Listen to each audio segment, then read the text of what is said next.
Aam Aadmi party కార్యకర్తలు కల్వకుంట్ల కవితకు భారీ షాక్ ఇచ్చారు. మీరు చేసిన లిక్కర్ స్కామ్ వల్లే ఆమ్ ఆద్మీ పార్టీ ఓడిపోయింది అంటూ ఇప్పుడు ఆమ్ ఆద్మీ పార్టీ కార్యకర్తలు కల్వకుంట్ల కవిత ఇంటికి ఉత్తరాలు పంపుతున్నటువంటి నేపథ్యంలో ఈ అంశం మీద మనం పూర్తి స్థాయిలో విశ్లేషణ చేసుకుందాం. ప్రస్తుతం మనతో పాటు ఉన్నారు ప్రముఖ సామాజికవేత్త, ప్రముఖ రాజకీయ విశ్లేషకులు కృష్ణకుమారి గారు. మేడంతో మాట్లాడదాం. మేడం నమస్తే. మేడం నమస్తే. ఆమ్ ఆద్మీ పార్టీ కార్యకర్తలు కల్వకుంట్ల కవితకైతే భారీ షాక్ ఇస్తున్నారు. మీరు చేసినటువంటి లిక్కర్ స్కామ్లో కేజ్రీవాల్ గారి పేరు రావడం వల్లే ఆమ్ ఆద్మీ పార్టీ ఓడిపోయింది, దయచేసి మీరు ఇంకెప్పుడు ఢిల్లీకి రాకండి అంటూ వేడుకుంటూ ఆమ్ ఆద్మీ పార్టీ కార్యకర్తలు కల్వకుంట్ల కవిత ఇంటికైతే ఉత్తరాలు పంపిస్తూ ఉన్నారు. ఏంటి నిజంగా కవిత గారు చేసినటువంటి ఈ లిక్కర్ స్కామ్ వల్లే ఆమ్ ఆద్మీ పార్టీ ఓడిపోయిందని మనం భావించవచ్చా? సరే, బాగుంది వాళ్ళు చెప్పింది.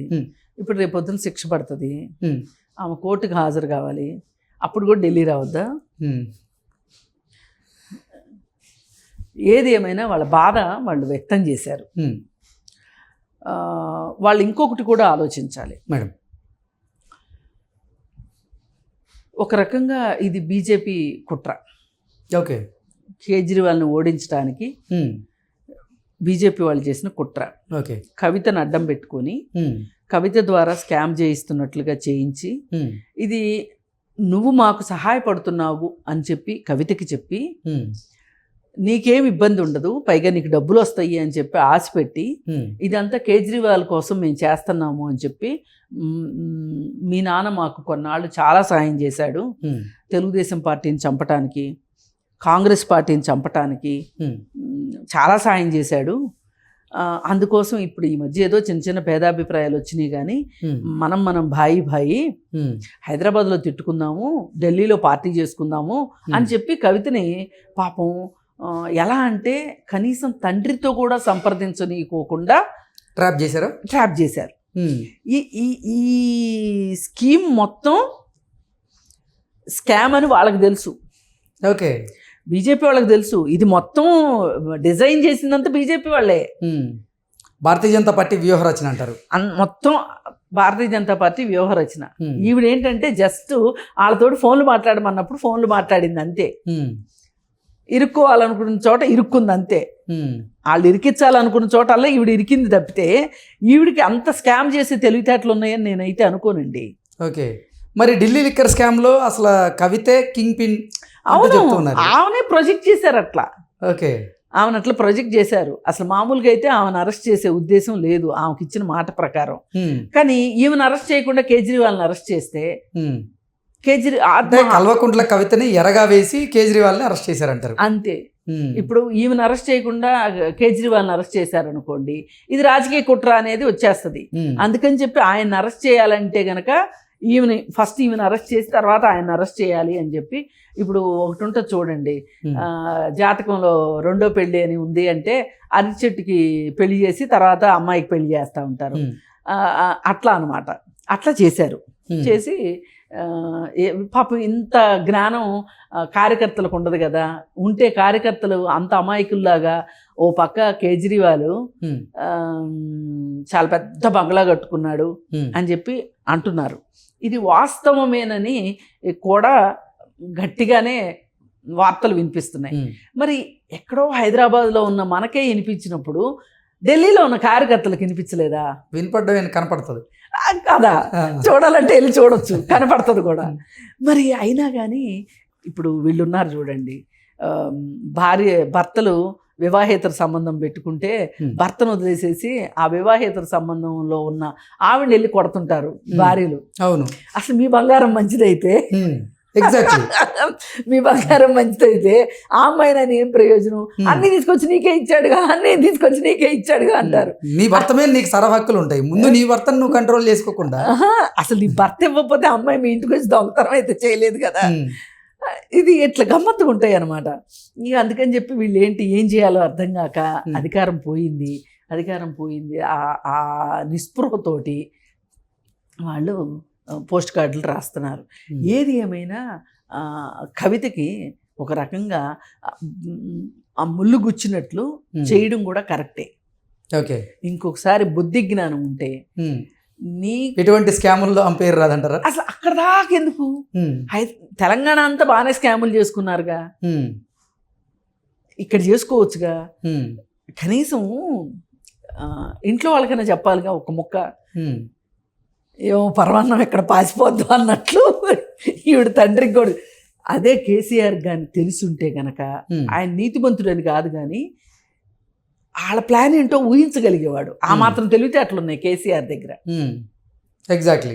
ఈమెకు ఆ తెలివితేటలు లేవు.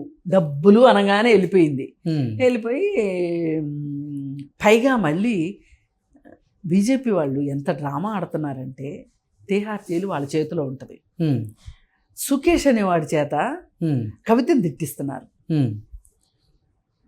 ఇది ఎంత విడ్డూరం. ఒక జైల్లో ఉన్నవాడు బయటికి న్యూస్ ఎట్లా పంపగలుగుతాడు? నేనే నెయ్యి ఇచ్చాను. నెయ్యి అంటే డబ్బులు, 40 కేజీలు నెయ్యి అంటే 40 కోట్లు. కిలో నెయ్యి ₹1,00,00,000. ఈ విధంగా నేనే కదా అందించాను, పలానా చోట అందించాను కదా అని, నా మనుషులే కదా ఇదంతా చేసింది అని చెప్పి ఆ సుకేష్ అలా మాట్లాడుతున్నాడు అంటే దీని వెనక బీజేపీ హస్తం లేకపోతే బీజేపీ ఊరుకుంటుందా? మళ్ళీ పైగా వాడేం మామూలోడు కాదు. ర్యాన్ బ్యాక్సీ వాళ్ళ ఫ్యామిలీలో అన్నని తమ్ముడు అన్నో చంపుకున్నారు. ఏది ఆస్తి వివాదాల్లో. చచ్చినోడు చచ్చిపోగా బతికున్నోడిని తీసుకొచ్చి జైల్లో వేశారు, తిహార్ జైల్లో. వీడు జైల్లో ఉండి వాళ్ళ ఆవిడ ములాఖత్కి వస్తే ఆవిడకి నాకు ఇన్ని కోట్లు ఇస్తే నేను మీ ఆయనకి బెయిల్ ఇప్పిస్తాను అంటే ఆమె ఇచ్చేసింది. వాడు జైల్లో ఉండి 200 కోట్లు సంపాదించాడు. అవి ఎవరికి ఇచ్చుంటాడు? ఇచ్చిన మాట వాస్తవం. అంటే జైలుకి బయటికి బయట ఉన్నట్టు కాదు, జైల్లో ఉన్నట్టు కాదు, బయట ఉన్నట్టే లెక్క. అవును. వాడు ₹1,00,000 జీన్ ప్యాంట్ వేస్తాడు, ₹1,00,000 షూస్ వేస్తాడు, సర్వభోగాలు అనుభవిస్తున్నాడు తిహార్ జైలు. మరి మీకు తెలియదు ఆ మాత్రం? తిహార్ జైలు సెంట్రల్ గవర్నమెంట్ చేతిలోనే కదా ఉండేది. అంటే దీన్ని బట్టి కవిత ఎంత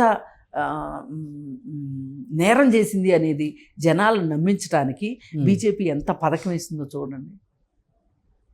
అంటే ఈ పథకంలో ఈమె పావుగా మారింది.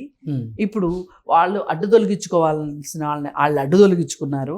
వాళ్ళకి వాళ్ళ పబ్బం వాళ్ళకి గడిచింది. ఢిల్లీ వాళ్ళ సొంతం అయింది.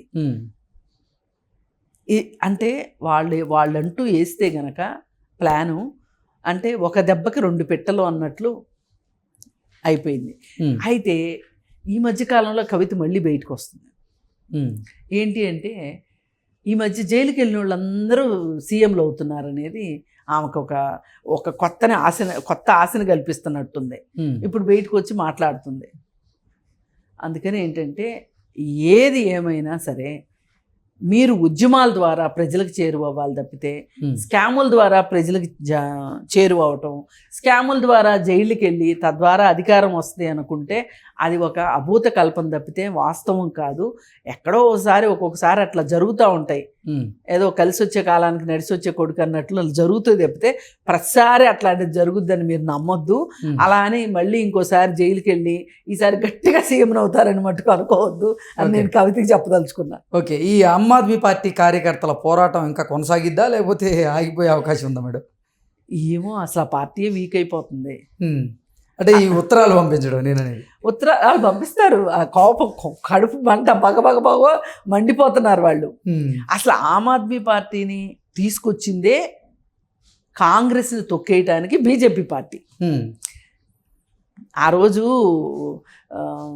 ఎవరో ఒక ముసలాయన ఉంటాడు కదా, ఆయన కేజ్రీవాల్, కిరణ్ బేడి వీళ్ళందరూ కలిసి కదా అవినీతికి వ్యతిరేకంగా పోరాడింది. ఈ అవినీతికి వ్యతిరేకంగా పోరాడిన ఈ గ్యాంగ్ ఏదైతే ఉందో ఈ గ్యాంగ్ ఇంకొంచెం ఎక్కువ అవినీతి చేసింది. అది క్లియర్ కట్ గా తెలుస్తానే ఉంది. దీంట్లో పాపం అన్నా హజారే గారి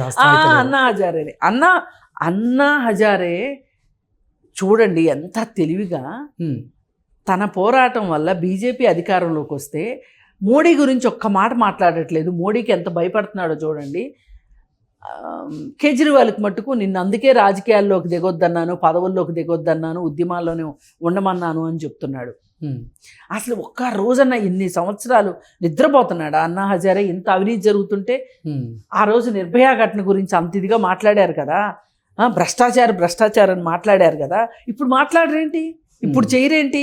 5 సంవత్సరాల్లో బీజేపీ రంగు ఏంటో తెలిసిపోయింది. సామాన్య మానవుడు ఎంత కష్టపడ్డాడో తెలిసింది. ఏమైనా చేశాడా? ఆయన వచ్చి బయటకు వచ్చి మళ్ళీ 5 ఏళ్ళు అయిపోయింది, 10 ఏళ్ళు అయింది, ఏమన్నా చేశాడా? ఏం చేయలే. మళ్ళీ వాళ్ళే వచ్చారు. వాళ్ళు రావటానికి కూడా కారణం కాంగ్రెస్ దెబ్బతింటం వల్ల బీజేపీ వచ్చింది తప్పితే ఇదంతా బీజేపీ బలం కాదు. వాళ్ళ బలహీనతే వాళ్ళ బలమై కూర్చుంది. అంతేగాని ప్రజారంజకంగా పరిపాలించడం వల్ల 3వ సారి కూడా వాళ్ళు అధికారంలోకి వచ్చారు అనుకుంటే అది చాలా పెద్ద బూత్ అనమాట. Okay madam, thank you so much. Thank you.